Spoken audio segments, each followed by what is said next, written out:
Okay, today we want to look at how we can get the square roots of large numbers. So the perfect trick that we need to know. So what we need to know first is we need to know the square root of all these numbers and the last digit of all the numbers. Now let us take a look at the square of 1. 1 raised to power 2 will give us 1. It ends with 1. So we check 9 as well. When it is raised to power 2, it ends with 1 as well. So which means the last digit for 1 and 9 is 1. So when you look at it, the last digit for 1 and 9 is 1. When you look at it, anything having 1 and 9, then you are going to have the last digits to be 1. So let us look at 11 as well. 1 and 11 and 19. You see, 19 square ending in what? 1. And as well, 11 square ending with what? 1. Ditto for 21 raised to power 2 as well, ending with 1. And then 29 square ending with what? 1 as well. So which means anything with 1 and 9 will end with the number 1. So that's the first thing we need to take note. So when you look at the table here, that's where you can have the last digit. So anything that ends with the last digit 0 will surely have the number 0 in it. And the only number there, when you see it, see, that is it. Anything ends with the digit 0 must surely have a 0 in it. So that is for the last digit 0. So when we look at the last digit 1, I have said that it is 1 and 9. 1 and 9.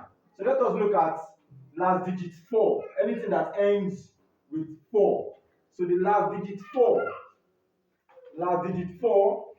Okay. You can see that at 2 and 8. The last digit 4. 2 and 8. So any number having both 2 and 8, we always have the last digit 4 in it. So let us look at 12, having last digit 4, 18, last digit 4, 22, last digit 4, and then 28, last digit 4. So when you look at the table, so numbers ending with last digit 4 is 2 and 8. Then the next thing is 5. Number that ends with 5 is 5 only. It is 5 only. So any number with 5 will end with 5. So the next number is 6. So the next number is 6. So the last digit 6. Any number that ends with 6, last digit 6, must have the 6 and 4 in it. Look at 4 raised to power 2 ends with 6. 6 raised to power 2 ends with 6 as well. Look at 14 ends with 6. 16 ends with 6. 24 ends with 6. And then 26 ends with 6. Then the last one is our 9. So any number ending with 9 must have the 3 and 7. Must have the number 3 and 7. Look at 3. 9, and then look at 7, ends with 9. Look at 13, ends with 9. Look at 17, ends with 9. Ditto for 23, ends with 9, and then 27 ends with 9. So what we need to know is just the table. Once we know this table, then we can find the square root of any number easily. So let us master the table, which is 0 for 0, then last digit 1 is 1 and 9. 4 is 2 and 8, 5 is 5, you can say 5 as well, 5 and 5, because when you add up all these numbers, you get a total of 10. 1 plus 9 is 10, 2 plus 8 is 10, so you can say 5 plus 5 is 10, and then 6 plus 4 is 10, 3 plus 7 is 10. So when you know the first number, then you can equally know the second number. So when you know that 3 raised to power 2 is 9, so it means 3 will end with 9, then you can know that the second number will be 7. So 3 plus 7 must give you 10. So that is it for that. So let us look at the examples on the board. We have the 3 steps. I call it 3 steps. 3 steps. So the first step is we look at the last digit. Now we have the square root of 2,304. So we are going to look at the last digit. Our last digit here is 4. So what we are going to do is we said that any number that ends with 4 must have the 2 and the 8. So we are going to write 2 and 8. Those are the what? Two numbers ending with what? With 4. So since we know that, we are going to strike off these two numbers 0 and 4 out. So the next number is 23. The last two numbers that we have here is 23. So what we're going to do to 23 is we ask ourselves, what is the perfect square number that is closer to 23 but not more than 23? So we'll be looking at what? You can say 16. 16 is closer to 23, which is 4 times 4 will give us 16, which means the square root of 16 is 4. The square root of 16 is 4. So since we know that the square root of 16 is 4, so what we are going to do is that after 4, the next number is 5. So the next number after that 4 is 5. So we're going to say 4 times 5, and that will give us what? 20.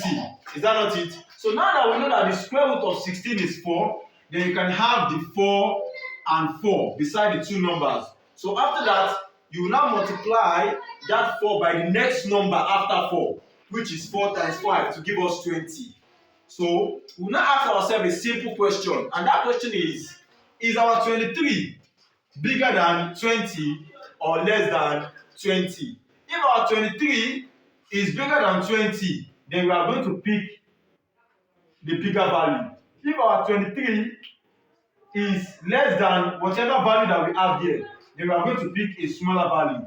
But in this case, our 23 is bigger than what? 20. So we are going to pick 48. So definitely 48 is the square root of 2,304. So let us look at the second example here. We have 6,561. We want to find the square root of this. The first thing is we look at the last digit, which is 1. So the last digit is 1. So what number must end with 1 and 9? What must end with 1 is 1 and 9. Is that not it? So we are going to pick 1 and 9.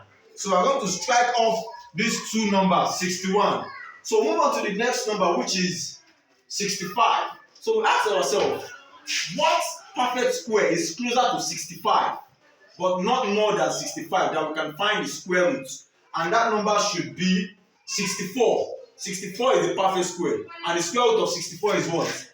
Is 8. So I'm going to write 8 and 8. So we do not know the number to pick, whether it is 81 or whether it is 89. So how do we know? Then we multiply 8 by the next number after 8, which is 9. So what is 8 times 9? And that will give us 72. So we're going to ask ourselves, is 65 bigger than 72 or less than 72?